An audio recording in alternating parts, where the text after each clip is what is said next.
Hi കൂട്ടുകാരെ, ഇത് രാജീവാണ്. ഇന്നത്തെ നമ്മുടെ റെസിപ്പി ഒരു മുട്ടക്കറിയാണ്. നമ്മൾ അപ്പത്തിൻ്റെ കൂടെ കഴിക്കാൻ പറ്റുന്ന ഒരു മുട്ടക്കറിയാണ് ഉണ്ടാക്കാൻ പോകുന്നത്. അപ്പം ചട്ടി ചൂടായി വന്നിട്ടുണ്ട്. നമുക്കതിലേക്ക് വെളിച്ചെണ്ണ ഒഴിച്ചു കൊടുക്കാം.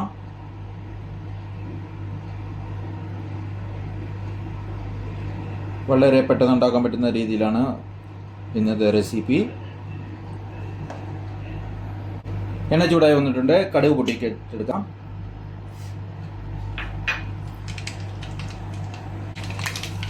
കടുക് കൂട്ടി വരുന്നുണ്ട്. അതിലേക്ക് നമ്മൾ പെരുംജീരകം, ഏലക്ക, ഗ്രാമ്പൂ, കറുവപ്പട്ട ചേർത്ത് കൊടുക്കാം.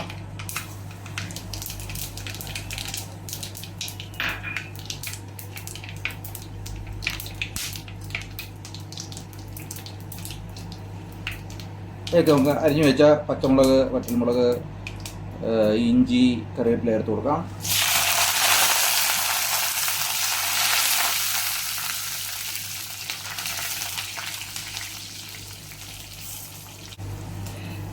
ഒരു 3 സവാള ഉള്ളിയാണ് എടുത്തിരിക്കുന്നത്. സവാള ഉള്ളി അരിഞ്ഞു വെച്ചിട്ടുണ്ട്, അത് ചേർത്ത് കൊടുക്കാം.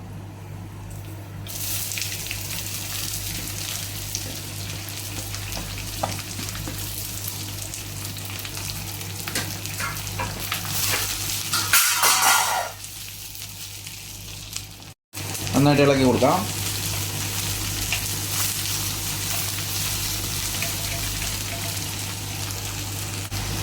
ഉപ്പ് ചേർത്ത് കൊടുക്കാം.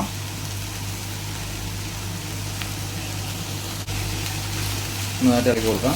നന്നായിട്ട് വഴണ്ട് വരുന്നിടം വരെ നമുക്ക് ഇളക്കി കൊടുത്തുകൊണ്ടിരിക്കാം.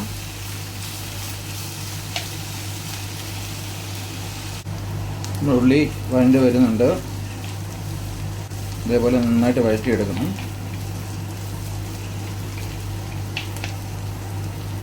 ഉള്ളി വഴണ്ട് വന്നിട്ടുണ്ട്. അതിലേക്ക് നമുക്ക് മുളക് പൊടി ചേർത്ത് കൊടുക്കാം. ഒരു 3/4 സ്പൂൺ മുളക് പൊടിയാണ് എടുത്തിരിക്കുന്നത്. ഒരു 1/4 സ്പൂൺ മല്ലിപ്പൊടി ചേർത്ത് കൊടുക്കാം.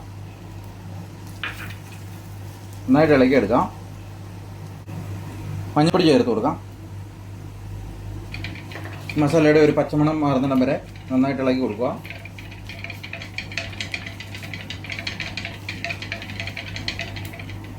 പച്ചമണം മാറി വന്നിട്ടുണ്ട്. അതിലേക്ക് അരിഞ്ഞു വെച്ച് തക്കാളി ചേർത്ത് കൊടുക്കാം. ഒരു തക്കാളിയാണ് എടുത്തിരിക്കുന്നത്. മീഡിയം സൈസിലുള്ള ഒരു തക്കാളിയാണ് എടുത്തിരിക്കുന്നത്. നന്നായിട്ട് ഇളക്കി യോജിപ്പിച്ച് കൊടുക്കാം. നന്നായിട്ട് ഇളക്കി യോജിപ്പിച്ച് കൊടുത്തിട്ടുണ്ട്. ഈ സമയം നമുക്ക് തീ കുറച്ച് വെച്ചിട്ട് ഒന്ന് അടച്ചു വെച്ച് ഒരു 2 മിനിറ്റ് വേവിക്കാം. നമുക്ക് തുറന്ന് നോക്കി ഒന്ന് ചെക്ക് ചെയ്യാം.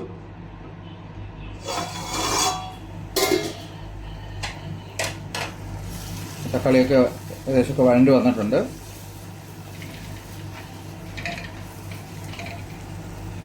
ഇത്തിരി കുരുമുളക് പൊടി ചേർത്ത് കൊടുക്കാം.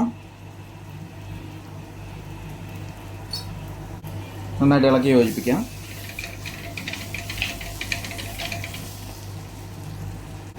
ഇതിലേക്ക് നമുക്ക് ചൂടാക്കി വെച്ചിരുന്ന വെള്ളം ചേർത്ത് കൊടുക്കാം.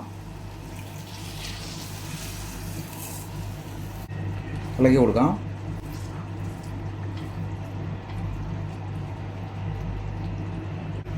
മുട്ടയുടെ ഗ്രേവി തിളച്ച് വന്നിട്ടുണ്ട്. ഇതിലേക്ക് നമുക്ക് പുഴുങ്ങി വെച്ച മുട്ട ആഡ് ചെയ്ത് കൊടുക്കാം.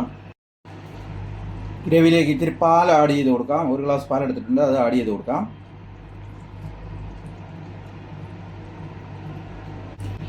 നമുക്ക് അടച്ചു വെച്ചൊന്ന് തിളപ്പിച്ചെടുക്കാം.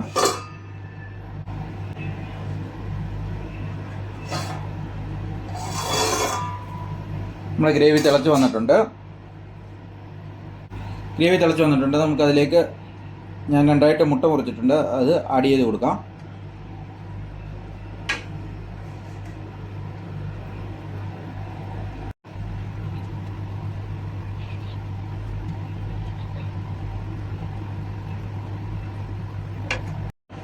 നമ്മൾ മുട്ടയൊക്കെ ഗ്രേവിയിലേക്ക് ആഡ് ചെയ്ത് കൊടുത്തിട്ടുണ്ട്. ചെറിയൊരു തിള വരുന്നിടം വരെ വെയിറ്റ് ചെയ്യാം.